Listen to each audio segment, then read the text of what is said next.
Terima kasih pemirsa, Anda masih bersama kami. Di debat pertama, calon gubernur dan calon wakil gubernur DKI Jakarta tahun pemilihan 2024. Dan saat ini kita akan memasuki segmen keempat, segmen yang lebih seru, jauh lebih seru dibandingkan segmen-segmen sebelumnya. Dan kami mengingatkan kepada seluruh hadirin untuk tetap mematuhi tata tertib. Hadirin dan pemirsa, pada segmen sebelumnya pertanyaan dibuat oleh tim panelis. Namun untuk segmen 4 dan 5, pertanyaan diajukan oleh para calon gubernur dan untuk jawaban dan tanggapan dapat dilakukan oleh calon gubernur maupun calon wakil gubernur. Baik, sekali lagi pertanyaan diajukan oleh calon gubernur dan bisa dijawab atau ditanggapi oleh calon gubernur maupun calon wakil gubernur. Jawaban pertanyaan nanti akan ditanggapi oleh calon gubernur dan calon wakil gubernur penanya. Selanjutnya akan direspon kembali oleh calon gubernur dan calon wakil gubernur yang menjawab. Mohon diingat para calon gubernur dan para calon wakil gubernur untuk melakukan tanya jawab sesuai dengan tema debat, yakni penguatan sumber daya manusia dan transformasi Jakarta menjadi kota global. Kesempatan pertama kami berikan kepada calon gubernur nomor urut 1 Bapak Ridwan Kamil untuk bertanya kepada pasangan calon nomor urut 2 Bapak Dharma Pongrekun dan Bapak Kun Wardana. Kami persilakan untuk maju ke depan pasangan calon nomor urut 1 dan 2.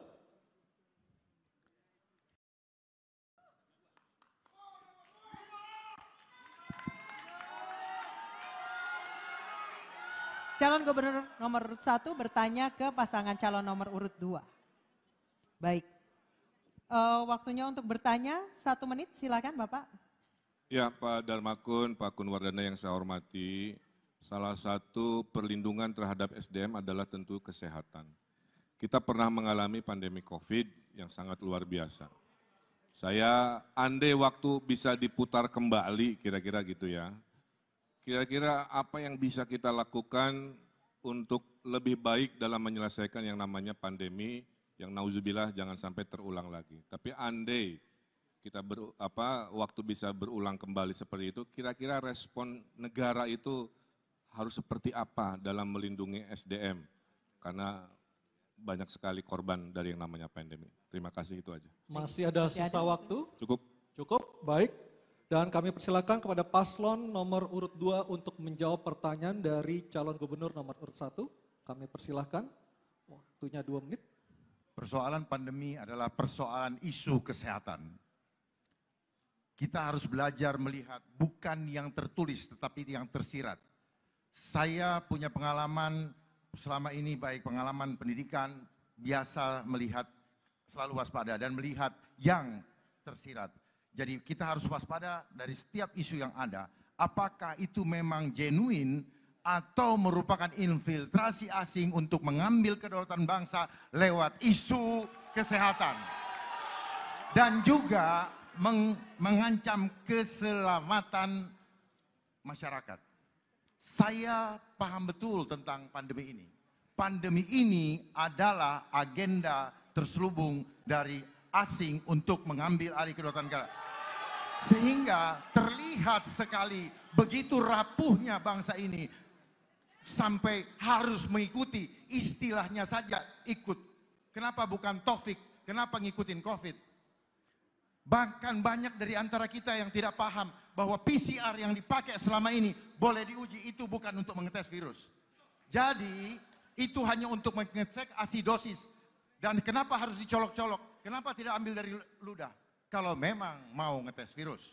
Oleh sebab itu seorang pemimpin masyarakat, terutama otonomi daerah DKI, harus memperjuangkan segala sesuatu untuk melindungi warganya. Jangan sampai gara-gara pandemi ekonomi hancur, dibiasakan online, UMKM hancur, dan kemudian rakyat ditakut-takuti. Bagaimana akan menuju ke kota global yang sejati kalau hati rakyatnya disakitin, pikirannya dirusak, dan badannya diracunin. Semua itu hanyalah omong kosong belaka. Mari sama-sama kita sukseskan program Jakarta Aman karena indah adabnya. Waktu habis, terima kasih. Mohon tenang hadirin. Kami persilakan calon gubernur dan atau calon wakil gubernur nomor urut 1 untuk menanggapi Bapak Ridwan Kamil atau Bapak Suswono. Kami persilakan waktunya 1 menit.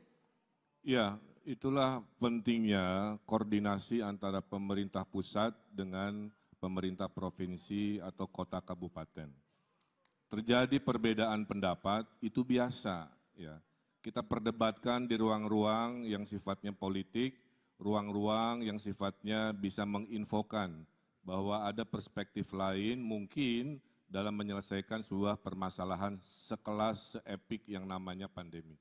Tapi ujung-ujungnya pemimpin kalau sudah mengambil keputusan di level pusat, maka yang namanya gubernur harus taat.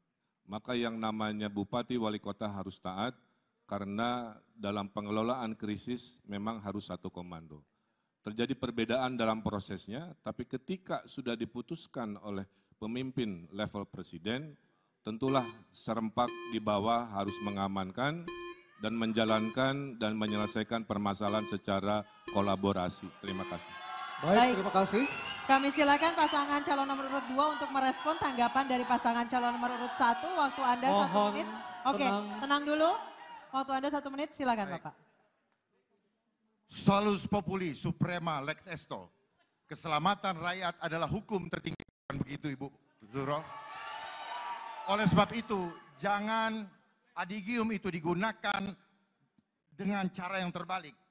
Seolah-olah ingin menyelamatkan keselamatan rakyat sebagai hukum tertinggi. Tetapi udang di balik batunya adalah sebaliknya ingin menghancurkan rakyat. Sehingga rakyat semua menjadi tidak bisa hidup dan bahkan akan menjadi budak. Saat ini kita ada dalam program ketiga yaitu control population. Di mana mereka ingin mengontrol kegiatan aktivitasnya dan ingin mengontrol jumlahnya. Jadi perjalanan menuju ke 2045 akan menjadi masa kecemasan bukan masa keemasan. Ketika rakyat harus ditakut-takuti dengan segala macam regulasi. Jadi sebagai seorang pemimpin harus berani berdiri di depan untuk mengambil tanggung jawab dan risiko apapun untuk menyelamatkan. Waktu habis. Waktunya habis, terima kasih. Kami persilakan pasangan calon nomor urut 2 untuk kembali ke tempat. Pasangan calon nomor urut 1 harap di tempat tetap berada di sini.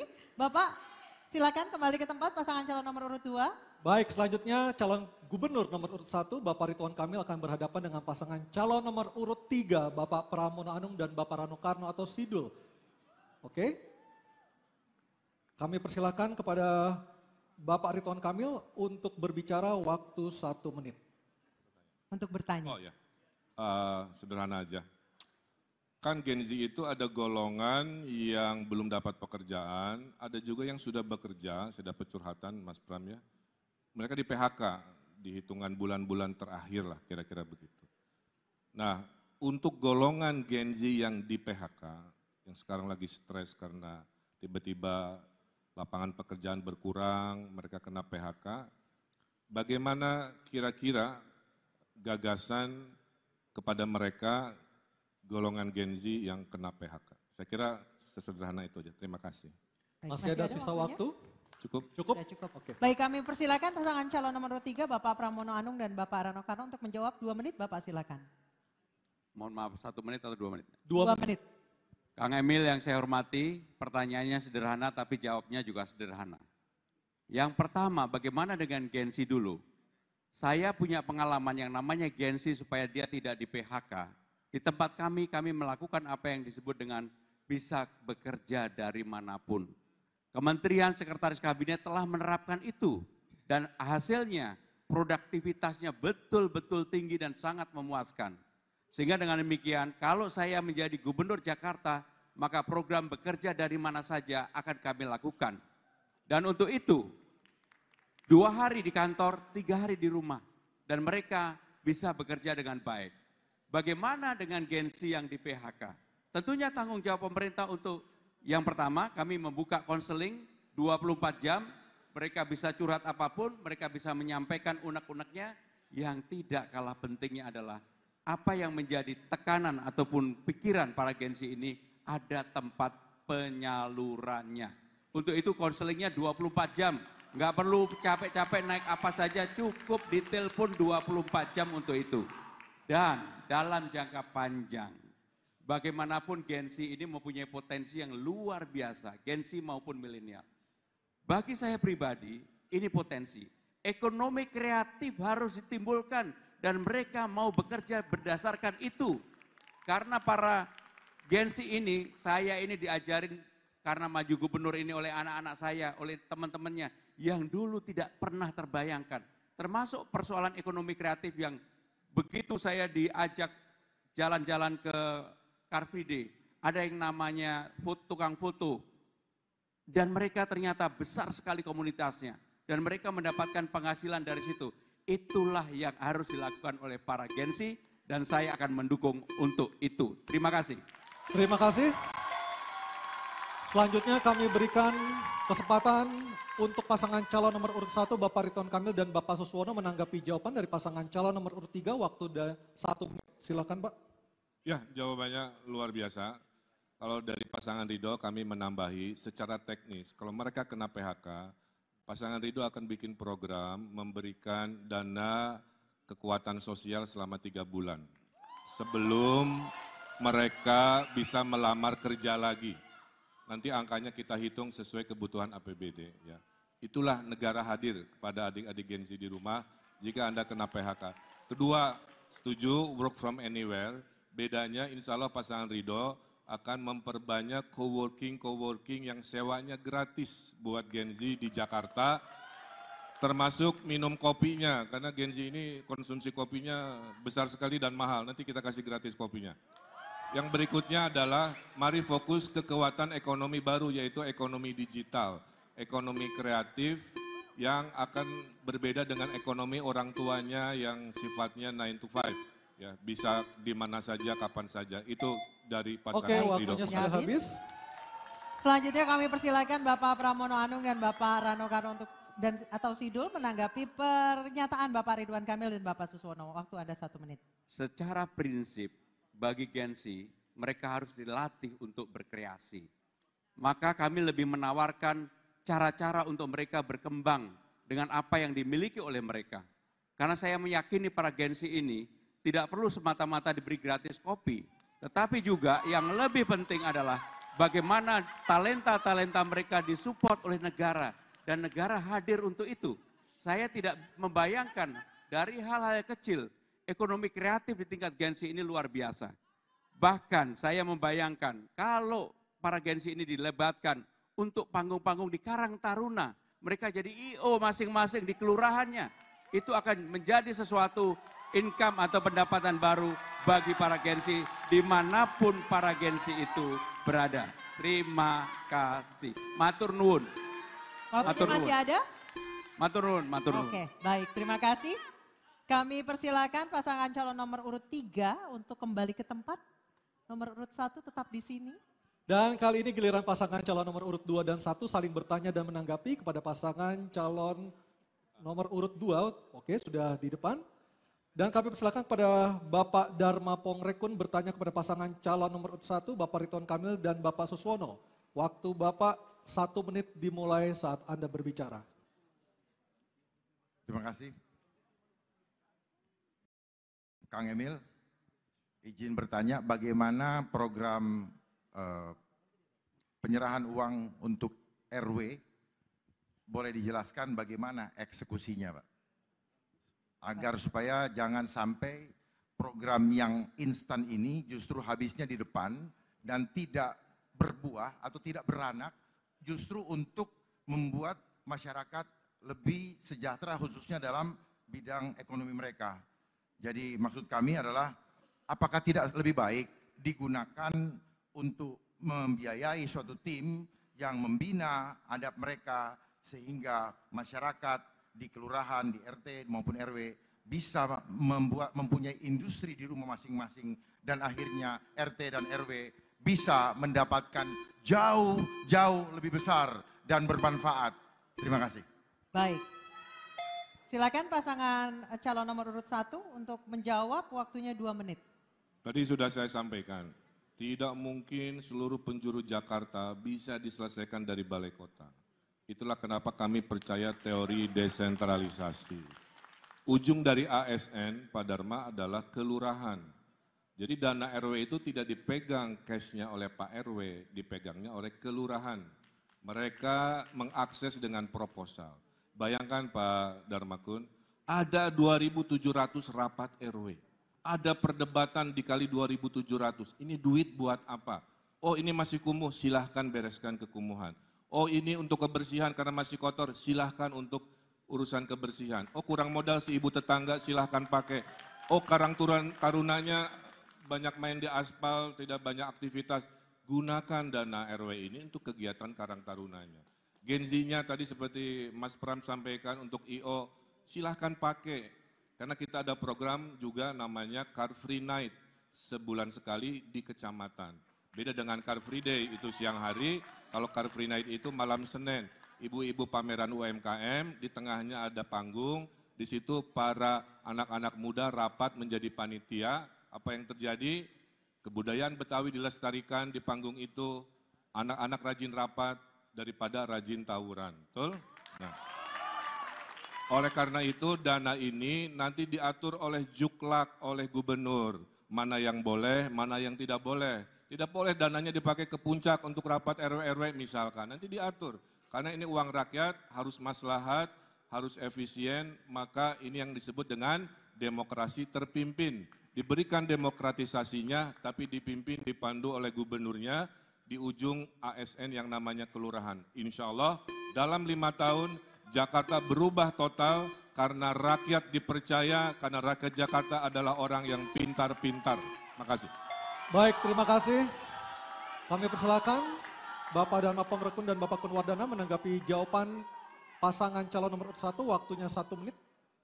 Kang Emil, boleh kami menanyakan mengenai, itu kan jumlahnya sama ya, disamakatakan antara RW yang maju, tempatnya atau yang banyak warga yang jadi semuanya tuh sama ya. Padahal kalau kita lihat di Pondok Indah mereka sangat ekonominya tinggi, tapi mungkin di Cilincing ekonominya rendah. Kesetaraan bukan artinya sama rata. Nah ini bagaimana Kang Emil bisa menjelaskan proporsional dari pemberian dana 200 juta ke setiap RW tersebut. Terima kasih. Masih ada sisa waktu, Pak Kunwardana, cukup? Oke. Ya, saya yang jawab ya, saya tambahkan Pak Kun ya, bahwa, sudah mulai? Silakan Pak Susono, waktu Baik. 1 menit. Ya. Jadi tentu saja setiap RW kan berbeda-beda kebutuhannya. Jadi tidak berarti sama rata semuanya 200 juta ya. Tapi ini sebetulnya dana stimulan untuk menyelesaikan persoalan di RW tersebut. Mungkin barangkali ada tempat-tempat yang juga sudah cukup bagus, tetapi kan ada persoalan lain ya, persoalan sosial, persoalan ekonomi, yang itu bisa dimanfaatkan. Yang penting adalah kita sedang mendesain agar terjadinya upaya ada satu musyawarah RW untuk menyelesaikan persoalannya sendiri. Sehingga mereka akan melibatkan banyak pihak. Tidak hanya ketua RW-nya yang dominan, tetapi seluruh stakeholder di situ, dia akan berkontribusi untuk menentukan program apa yang tepat di situ. Ibaratnya RW Menteng mah nggak perlu, RW Pondok Indah nggak perlu, tapi RW Penjaringan Koja pasti perlu, pasti butuh. Itulah yang disebut berkeadilan. Makasih. Ya. Oke, waktunya habis. Kita berikan aplaus paling meriah untuk segmen ini kepada para calon gubernur dan para calon wakil gubernur. Baik pemirsa, kita akan jeda terlebih dahulu untuk selanjutnya kembali ke segmen tanya jawab antar pasangan calon pemimpin kepala daerah DKI Jakarta. Kami persilakan kepada para calon gubernur dan wakil gubernur untuk kembali ke tempatnya. Dan pemirsa jangan kemana-mana, tetap bersama kami. Dalam debat pertama calon gubernur dan calon wakil gubernur DKI Jakarta pemilihan tahun 2024.